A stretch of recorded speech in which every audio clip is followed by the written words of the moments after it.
But I just wanted to say this point about the law, and I think what's really very significant that we shouldn't lose sight of is the fact that Nigerians have continued to lose confidence in the law. I mean, you talk about it being the last, what's that phrase again? The last hope of the common man, or whatever we say. But we've continued to see Nigerians lose confidence in the law, both in terms of law, and obviously from the perspective, the judiciary, obviously from the perspective of lawyers and judges.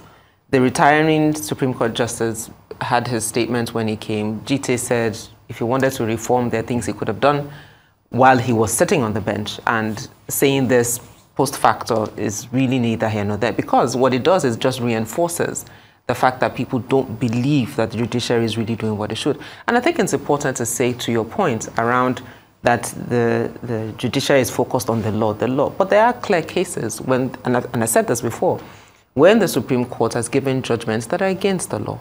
Lawan and Akpabio are clear cases.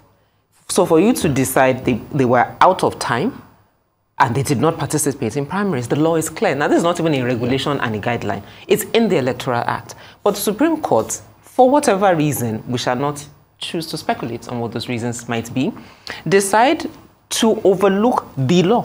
So you are the one that keeps talking about the law. That is the law. And they clearly violated the law. No, we now have election cases are in a class of their own. It's still the law. And they made it clear that election cases, election petitions are sui generis. I'm not talking. There are specific Dr. Abati, I'm not guidelines and timelines that you must follow. I'm not disputing that. Which will not apply in criminal cases. But I'm not, hold on, but I'm not disputing that. Yeah. But I'm disputing your points, the emphasis you keep putting on the law. So I'm saying that if that is the case, no, let me take that back.